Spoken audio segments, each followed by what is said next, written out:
ओम नमः शिवाय। शिव महापुराण रुद्र संहिता पार्वती खंड अध्याय 47। शिवनो हिमालयना घरमा प्रवेश।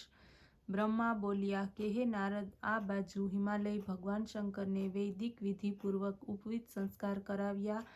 ત્યાર પછી પાર્વતીને વૈદિક અને લૌકિક રીતેથી સ્નાન કરાવ્યું, જેને ધારણ કરીને પાર્વતીની શોભા ખીલી ઉઠી. ત્યારે જ્યોતિષાચાર્ય ગર્ગાચાર્ય હિમાલયને કહેવા લાગ્યા, હે પર્વતરાજ, લગ્નનો સમય નજીકમાં જ છે.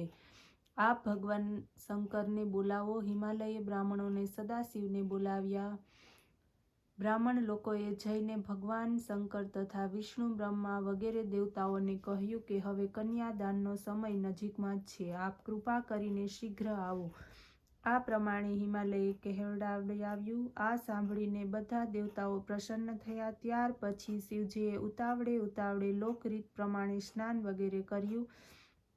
પછી સુંદર વસ્ત્ર આભૂષણ ધારણ કર્યા. તેઓ વૃષભ ઉપર સવાર થઈને હિમાલયને ઘેર આવ્યા. હે નારદ, આ પ્રમાણેની પ્રસન્નતા સાથે સદાશિવ લગ્ન મંડપમાં પહોંચ્યા. ત્યારે હિમાલયે એમનું પ્રસન્નતાપૂર્વક વિધિસર પૂજન કર્યું. વિષ્ણુ, બ્રહ્મા, ઇન્દ્ર વગેરે મુખ્ય દેવતાઓને રત્નજડિત સિંહાસન ઉપર અને અન્ય દેવતાઓને યોગ્ય આસન ઉપર બેસાડ્યા. મેનાએ બ્રાહ્મણ સ્ત્રીઓ તથા અન્ય સ્ત્રીઓ સાથે મળીને ભગવાનની આરતી કરી. પછી આચાર્ય બનેલા બ્રાહ્મણે શંકરને હિમાલયની પાસેથી મધુપર્ક અપાવ્યો. મંગલ કાર્યનો આરંભ થયો. તે સમયે આભૂષણોથી અલંકૃત પુત્રીને હિમાલય લઈ આવ્યા અને તેમને વેદી પર ભગવાન શંકરની પાસે બેસાડ્યા.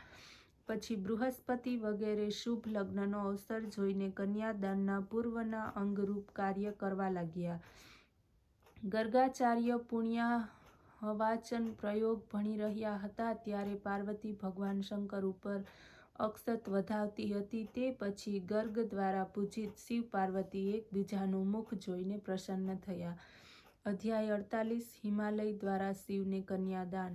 બ્રહ્મા બોલ્યા કે હે નારદ, હવે કન્યાદાનનો સમય થયો. ગર્ગાચાર્યે હિમાલય અને મેનાને કહ્યું એટલે પર્વતરાજની પત્ની અલંકૃત થઈને સુવર્ણ કલશ લઈને હિમાલયની ડાબી બાજુએ આવીને બેસી ગઈ. ત્યારે હિમાલયે શિવને આભૂષણ વસ્ત્રાભૂષણ આપીને પૂજન કરીને બ્રાહ્મણોને કહ્યું, હે બ્રાહ્મણ દેવતાઓ, સમય થઈ ગયો છે, હવે સંકલ્પ કરો.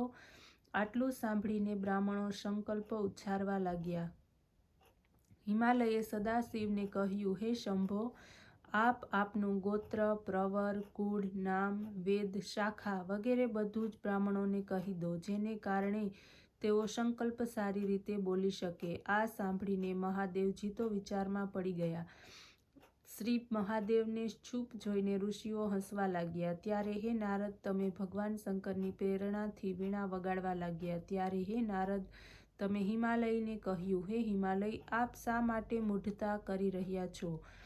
ભગવાન શંકરના ગોત્ર વગેરે પૂછો છો, તેમાં તેમનું અપમાન છે. એમનું ગોત્ર કુળ તો બ્રહ્મા, વિષ્ણુ વગેરે દેવતા પણ જાણતા નથી, તો બીજા કોઈ શું જાણે? તે તો પોતાની ઈચ્છાથી અનેક લીલાઓ કરવાને માટે અવતાર ધારણ કરે છે. તેમનું ગોત્ર કુળ શું હોય? હિમાલય અને તમે જેવા હોય તેવા કુલીન કે અકુલીન, તે તમારી દીકરી પાર્વતીના પતિ છે. જ્યારે ભગવાન શંકર પોતાનું લિંગરૂપ બનાવ્યું ત્યારે તેમના મસ્તકને કોઈ દેખી શક્યું નથી. બ્રહ્માજી તો તેનો આદિ દેખવાને માટે નીચે તરફ તથા વિષ્ણુ તેમનો અંત દેખવાને માટે નીચે તરફ ચાલ્યા. પરંતુ ઘણી શોધખોળ કરવા છતાં તેમનો આદિ અંત તેઓ જાણી ન શક્યા. તેથી તેમનું માત્ર કુળ તો નાદ જ છે.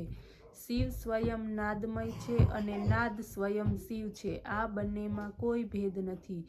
હે નારદ, તમારી પાસેથી આટલું સાંભળીને હિમાલય આશ્ચર્યમાં પડી ગયા. આ બાજુ દેવતા અને ઋષિ આશ્ચર્યમાં પડીને જય જયકાર કરવા લાગ્યા. ત્યારે મેરુ વગેરે પર્વતોએ કહ્યું, હે હિમાલય, કેમ વિલંબ કરી રહ્યા છો?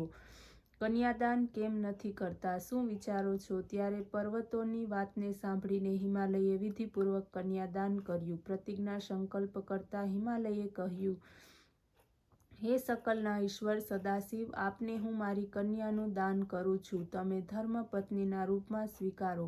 આ પ્રમાણે કહીને સજલ કન્યાનો હાથ સદાશિવના હાથમાં અર્પિત કર્યો. ત્યારે સદાશિવે પણ વેદવચન પ્રમાણે મંત્ર બોલતા પાર્વતીનો હાથ લઈને પૃથ્વીનો સ્પર્શ કરતા લૌકિક રીત પ્રમાણે કોડદાત આ મંત્રને પ્રસન્નતાપૂર્વક બોલવા લાગ્યા. ત્યારે ચારે બાજુ જય જયકારનો ધ્વનિ ગાજવા લાગ્યો. ગાંધર્વો ગાવા લાગ્યા, અપ્સરાઓ નૃત્ય કરવા લાગી.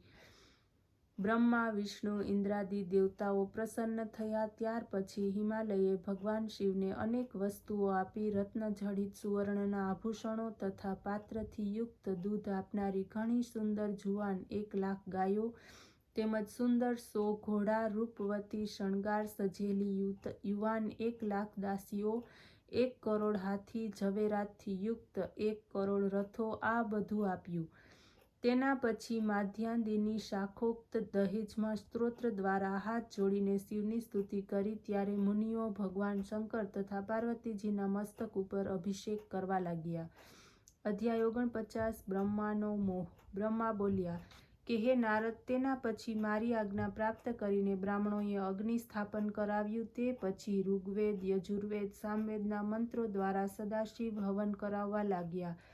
તે સમયે પાર્વતીના ભાઈ મેનાર્ક આવીને લાજા ડાંગરની અંજલિ આપી. પછી અગ્નિની આજુબાજુ મંગળ ફેરા થયા. હે નારદ, તે સમયે હું પણ શિવની માયાથી મોહિત થઈને પાર્વતીના ચરણને જોતા જ કામ પીડિત થયો, જેનાથી હું અત્યંત લજ્જિત થયો.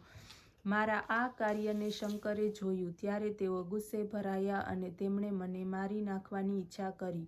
હું ભયનો માર્યો થરથર કાપવા લાગ્યો. ઉપસ્થિત દેવતાઓ પણ ભયભીત થઈ ગયા. હાથ જોડીને કહેવા લાગ્યા, હે ભગવાન સદાશિવ, ક્ષમા કરો. આપ સત, ચિત અને આનંદ સ્વરૂપ છો. પ્રસન્ન થાઓ. મુક્તિ મેળવવાની ઈચ્છાથી મુનિજનો આપના ચરણ કમળનો આશ્રય કરે છે. આપ મન વાણીથી પર રહો. હે પરમેશ્વર, આપના તત્વને કોઈ જાણી શક્યા નથી. ત્યારે આ પ્રમાણેની દેવતાઓની સ્તુતિને સાંભળીને મને ક્ષમા નિર્ભય કરી દીધો. ઓમ નમઃ શિવાય.